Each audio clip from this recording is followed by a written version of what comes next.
He's a British entrepreneur who didn't wait a lifetime to turn a dream into a reality. Caspar Craven decided to leave his home and take his wife and children sailing around the world for 2 years, a trip he said saved his marriage. He is sharing his story in Where the Magic Happens. Caspar Craven joins us live via Skype. Thanks for being with us. Thank you very much. It's great to be here. The interesting thing about this story, aside from the fact that I can't imagine spending all my time with my family in close quarters, is that you didn't have a ton of money laying around to do this, and most people think this is for the rich. Exactly right. So the usual reaction when I tell people I've sailed around the world is that you sound like some sort of rich British guy with Hugh Grant floppy hair. And the reality is, when we had the idea, we're in our late 30s, and I had a small consultancy business.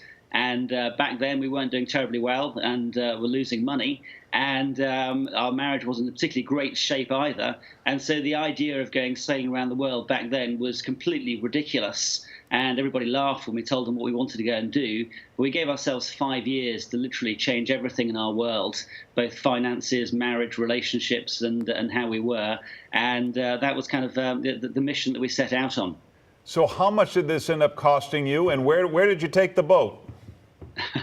So it cost us a lot of money. So we set a target of creating £5 million, so about $7.5 million of wealth to go and do this. The reality is we probably needed only about 20% of that to actually make it happen.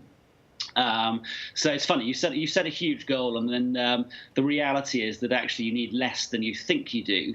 But where we went, so we left the UK, and we sailed down the Atlantic, across the Atlantic Ocean to the Caribbean, and then from there across the Pacific Ocean to Australia, and then from there to South Africa, back to the Caribbean, and then after that we sailed up to San Francisco, which is where I spend a good proportion of my time now. So we actually went 1.5 times around the world. So how has your relationship with your wife and your children changed? Yeah, so I painted pictures. So back in the when we had the idea. Oh no! Wait, hold on a second. We're having a hard time hearing you. Stand by. Is that something? There we go. Gotcha. Gotcha. There we go. You got me back now? Gotcha.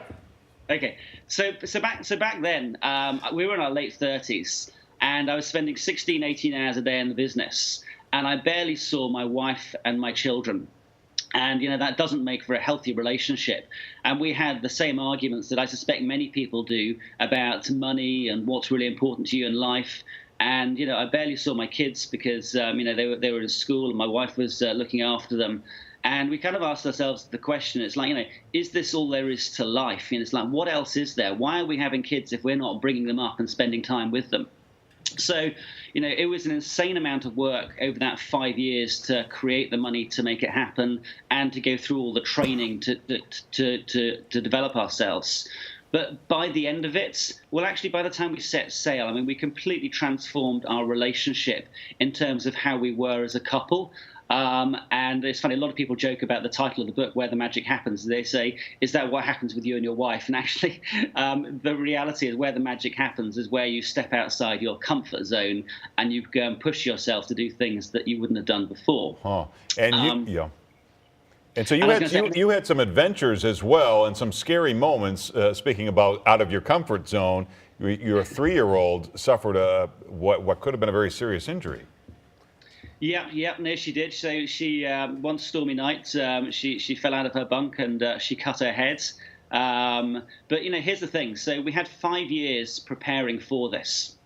And one of the things that my wife and I did, we both trained to become ship's doctors. Oh. So we went through a huge amount of medical training. So actually when it happened, although it looked pretty dramatic, it was kind of, we figured out what to do. And, things always look worse in the moment. And a few days later, actually, it wasn't quite as bad as it looked at first pass. But, it's kind of like in life. Life is going to throw things at you. And the only question is, how do you respond? How do you deal with that? So, we dealt with it. So. Would you do it again? Oh, 100%. Really? No regrets. Yeah. That's a lot of time alone with the family. It was. Well, I always say the best thing about it was 24/7 with my wife and kids. The hardest thing about it was also the same thing.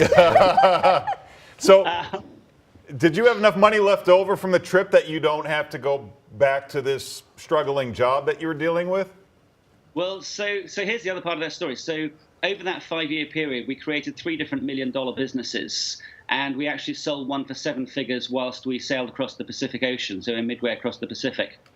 So do I need to work again? Well, actually, I love doing what I'm doing. So I spend a lot of time speaking on stages now around the world about teamwork and leadership and encouraging other people to sort of ask the question, what's really important to you in life, to you and your partner, to you and your family? And a good friend of mine calls me the disruptor because he says you've disrupted everything in your own world and now you want to disrupt everybody else's world by getting them to ask the question, what's really important to you in life? Because whatever you think is standing in your way, you can generally find a way around it. So that's kind of what I'm doing now. So that is great. It's fascinating. Caspar Craven, thank you so much for joining us. And the title of the book again is Where the Magic Where the Magic Happens. All right. Read into that what you will. Yeah, thank you. Thanks so much. We are live in Wrigleyville.